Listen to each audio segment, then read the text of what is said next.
Hey guys, welcome back. Now, crypto is the new asset class on the block that's causing quite a ruckus in traditional financial markets. We have some people that say crypto is the next generation of technology that's going to completely change how we do everything. And then we have others that say crypto is a complete scam and should be avoided. So who is correct? I personally fall somewhere in between. With now over 10,000 different cryptos out there, I do think 99% of them are probably not worth any of your time or money. However, I do think 1% of them are going to be game-changing and therefore be an excellent investment opportunity. Now, crypto can be very confusing when starting out as there's a whole new language and set of terminologies, anything from consensus algorithms to staking to yield farming to tokenomics. However, this video is going to be crypto for beginners. A good starting point for anyone who's just beginning in the crypto space and doesn't know where to invest. So in this video, we'll look at the full list of crypto and then we'll focus in on the top 20 as this is where the vast majority of people should be focused. We'll then slice it all up and look at the main crypto categories, so it'll give you a deeper level of understanding, how to invest in crypto safely and securely, and I'll make a purchase using my favorite exchange. And then we'll finish with how to store your crypto safely as there are 3 levels of custody. As always, if you do find anything useful in the video, drop a like, always appreciated. As this video will be done in sections, then see below this video for some timestamps so you can jump to any section that you want. Okay, so first up, we're going to head on over to CoinMarketCap and take a bird's eye view at the crypto universe. Let's do this. And so a great starting point is going to be CoinMarketCap, as this lists all the different cryptos out there. And as you can see, there are now 10,668 different cryptos. It lists all the different exchanges here. Here you'll see the current market cap of the entire crypto market, 1.3 trillion.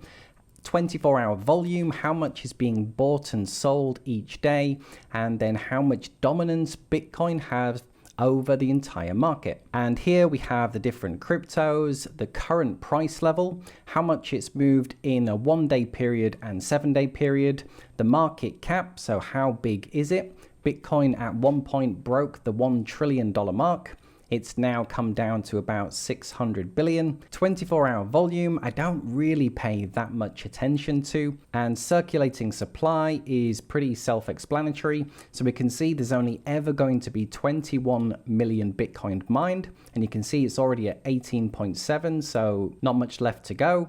Any cryptos that doesn't have this bar underneath, this means it has an unlimited cap. So ETH is unlimited. You can see BNB is pretty much used up, ADA's about 3/4, Dogecoin is an unlimited supply, etc, etc. Now with crypto, as there are over 10,000 different cryptos and there's literally pages and pages and pages of them, one of the best pieces of advice I could give you is just stay within the top 20. Now, by staying in the top 20, not only do you massively reduce your risk, as all the best cryptos by definition will end up here, it's also going to be a huge time saver because keeping track of hundreds, if not thousands of cryptos is going to be virtually impossible.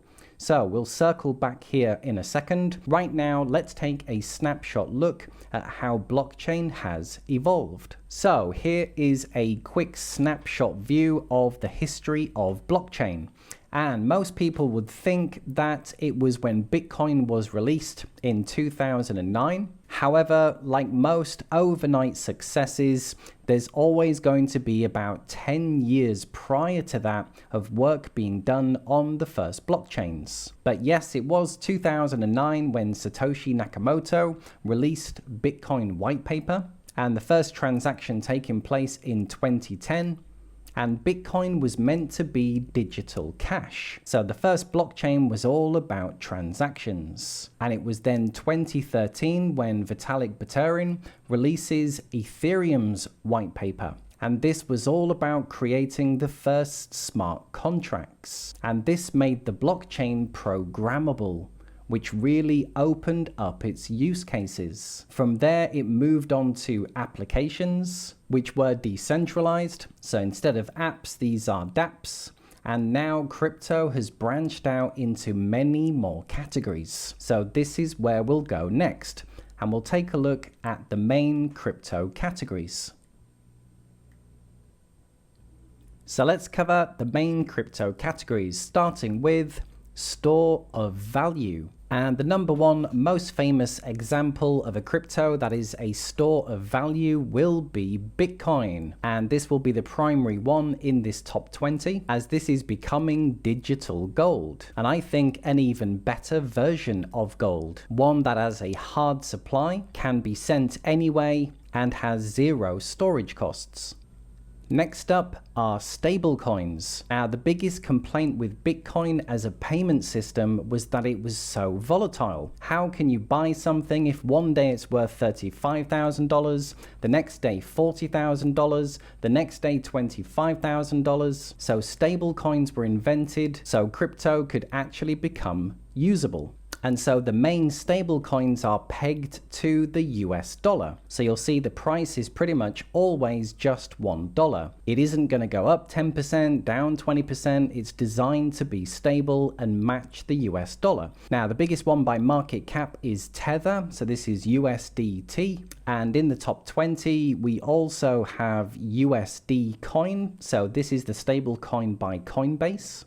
We have Binance USD or BUSD, and this is the stable coin by Binance. And then we also have at number 20 DAI, which is also a stable coin. Next up, we have smart contract coins. And the biggest, most famous is Ethereum as a smart contract, sitting at number 2. Binance Coin, BNB, is also smart contract, as is Cardano, as is Solana. Polygon is more layer 2, and Stellar Lumens at number 19. Next up are oracles. So what are oracles? Probably the easiest way to explain, this is a comparison website. So let's say you're hunting for a credit card, and then you punch in the details, and Confused.com will list out all the different credit cards. Now, Confused.com needs to get all the information from the credit cards and plug it into this site. And so what it uses is something called an API. So then external websites can plug in and give the information to this comparison website. And basically, oracles are the same thing, but for decentralized applications. They are used to get external data that then plug into the blockchain. And the biggest one that does this in the top 20 is Chainlink. Sitting in at number 15 is your biggest Oracle crypto. Next up, we have payment cryptos. And as we saw, payment cryptos was actually how cryptocurrency first began. Now, Bitcoin is a bit of a hybrid, as it was initially designed to do payments. And with the Lightning Network, you can buy and sell through Bitcoin. The other big ones in the top 20, now Dogecoin is a bit of a mix between meme coin but also payments. Elon Musk is working hard to try and get Dogecoin usable. Ripple is a payment coin, and so too is Bitcoin Cash. This was a hard fork away from Bitcoin, and it was designed to do cash payments, as was Litecoin, and they're the main ones in the top 20. Next up, we have cross-chain cryptos. So what are these? Well, each blockchain didn't have a way to communicate with other blockchains. So what a cross-chain does is that it easily links up the different blockchains. So you can now make them multi-chain. And the most successful one right now is Polkadot. And this was also founded by one of the Ethereum co-founders. Next up, we have platform tokens. So lots of different platforms are now developing their own token to use on the platform in various different ways. And probably the best example of this in the top 20 would be Uniswap. And you can use the Uniswap token on Uniswap in various different ways. And finally, we have meme coins. And the most famous in the top 20 will be none other than Dogecoin, using the Shiba Inu dog. And Dogecoin has exploded this year, going up thousands of %. So this was designed just to be a bit of fun, but this is Elon Musk's favorite coin, and he's actually trying to develop it to become a payment coin as well. The next biggest example is just outside the top 20 actually, and that would be Shiba Inu. And these are definitely just speculation coins where they can rise hundreds of %, but you could also lose your money pretty quickly. I would say these are closer to gambling than investing. So those were pretty much the main crypto categories, and now hopefully the top 20 will begin to make a lot more sense. So before we go ahead and make a purchase on my favorite exchange, here are some of the basics.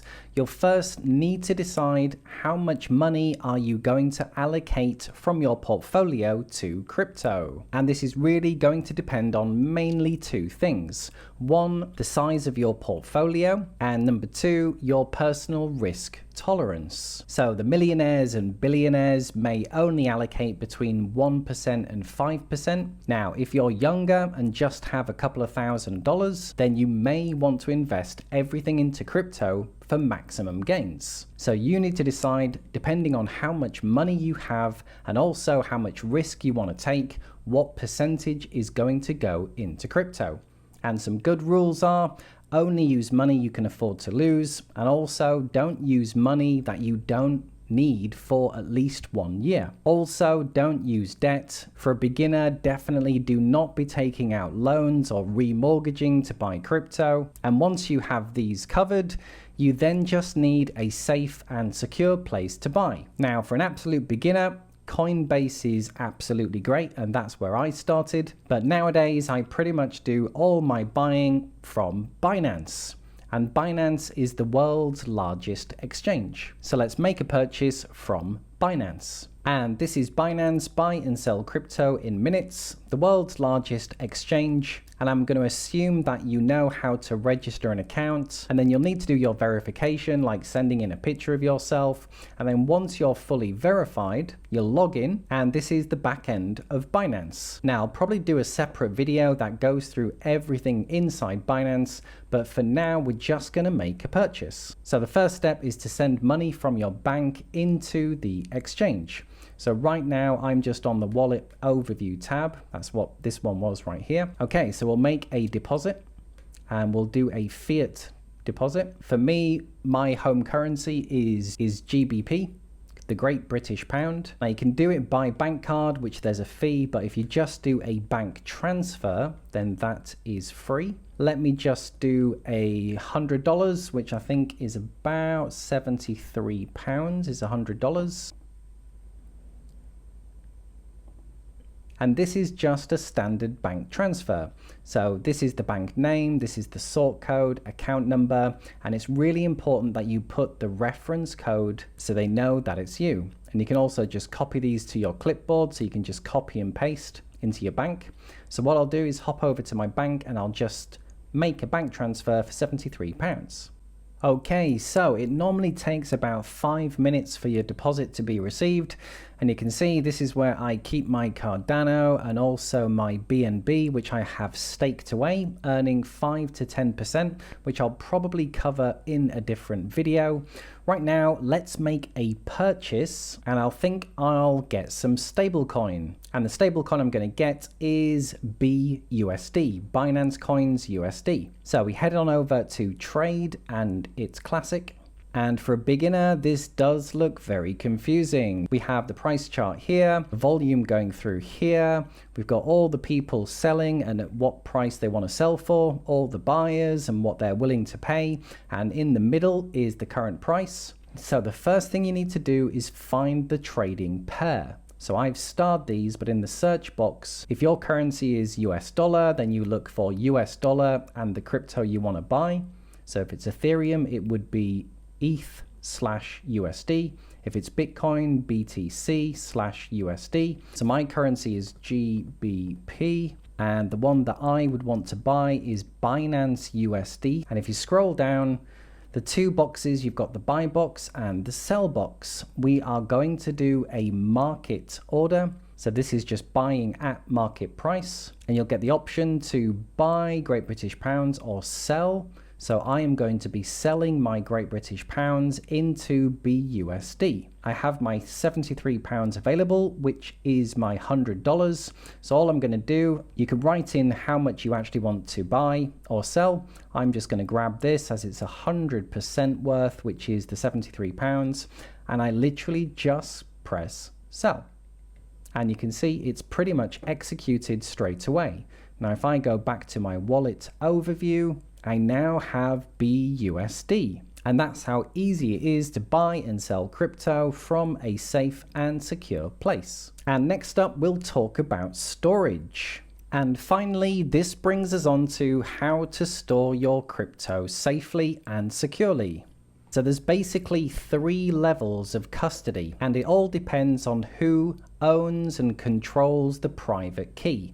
And the private key is how you access the crypto to be able to move it and sell it. So the 3 levels are, arguably the safest place is level 1, where it's just you that owns the private key. And the example of this would be in cold storage. So you'd get something like this, like the Nano Ledger, and it's like an external hard drive, where you plug it in, you move your crypto onto it, and this would be classed as putting it in cold storage. And no one else has access to your private key. Now the problem is you could still lose this, or if you write down your password, you could lose the bit of paper. So it's still not bulletproof, but it's arguably the safest place. Then level 2 is where it's shared ownership. So this will be something like keeping it on an exchange. So the exchange will have access to your crypto, but also you have access and can move it around as well.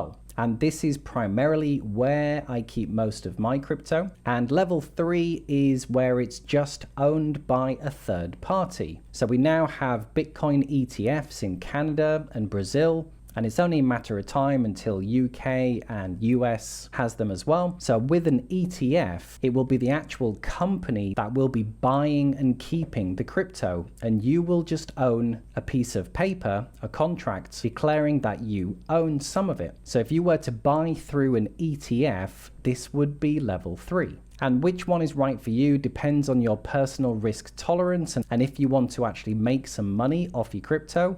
I prefer level 2 because on exchanges I can then stake the crypto to earn additional interest. We covered quite a lot of stuff. You saw the evolution of blockchain technology and how it started out in payments, then into smart contracts, then applications, and now it's splitting into even more categories. With now over 10,000 different cryptos out there, by staying in the top 20, you not only reduce your risk massively, as all the best cryptos will float into the top 20, it's also a huge time saver, as keeping track of thousands of cryptos is pretty much impossible. We looked at asset allocation, and depending on the size of your portfolio and risk tolerance, this could be anywhere from 1% to 100%. And remember, only invest money you can afford to lose and that you won't need in the short term. To buy crypto for absolute beginners, Coinbase is great, and I pretty much now use Binance, the world's largest exchange.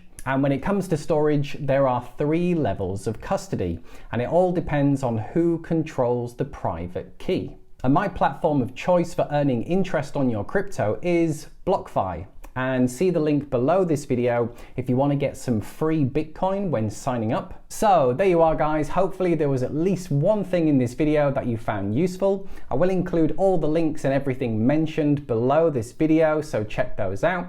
For now, if you enjoyed, then drop a like, and a big thank you to everyone who does. If you haven't yet subscribed, then click below and join us.